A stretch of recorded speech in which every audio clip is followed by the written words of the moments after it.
दिवाली आ चुकी है मित्रों। इसके साथ ही जिस तरीके से बरसाती मेंढक बाहर आते हैं, वैसे ही कुछ पर्यावरण प्रेमी अचानक से अपने ज्ञान की वर्षा करने अपने अपने बिलों से बाहर आएंगे। दिवाली पर पटाखे फोड़ने से वायु और ध्वनि प्रदूषण होता है का चूर्ण बांटा जाएगा और कुछ ना समझ बुद्धिजीवी इस चूर्ण को फाड़ भी लेंगे। लेकिन ध्यान रहे, इन सभी पर्यावरण प्रेमियों को समस्या केवल हिंदू त्योहारों से है। दिवाली में वायु प्रदूषण, होली में पानी वेस्ट करना, मकर संक्रांति पर पतंग उड़ाना, दही हांडी की हाइट ज्यादा नहीं होनी चाहिए और करवा चौथ का व्रत कैसे आपको कमजोर कर रहा है, इन सबको लेकर प्रोपेगेंडा किया जाता है। लेकिन इनमें से एक भी सो कॉल्ड इन्फ्लुएंसर और न्यायपालिका तक दूसरे मजहब के त्योहारों पर ज्ञान नहीं देते, क्योंकि उन्हें पता है कि वहां उंगली उठाने का मतलब है सर्तन से जुदा।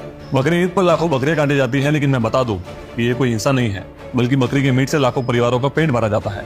मुहर्रम में शहादत के नाम पर लाखों मुसलमान अपने जिस्म को लहूलुहान करते हैं, जिससे सड़कों पर बिखरे खून से सड़कों की सफाई हो जाती है और व्यवस्था पर पड़े अतिरिक्त दबाव को कम किया जाता है। ताजिया में बनाए गए ढांचे यूं ही नदी नालों में फेंक दिए जाते हैं, लेकिन इससे नदियां दूषित नहीं होती, बल्कि इन ढांचों का मलबा नदी नालों में पड़े कचरे को अपने साथ बहाकर उन्हें साफ और पवित्र कर देता है। इन महान ज्ञानियों को लगता है कि इन सब चीजों से पर्यावरण शुद्ध होता है, इसलिए ये सभी अपने ज्ञान को समेटकर अपने शरीर के पिछले भाग के एक विशेष स्थान में प्रवेश कर लेते हैं। क्रिसमस पर लाखों पेड़ काटे जाते हैं, लेकिन समस्या इन्हें होलिका दहन, आसमान में उड़ते पतंग और जमीन पर फूटते पटाखों से है।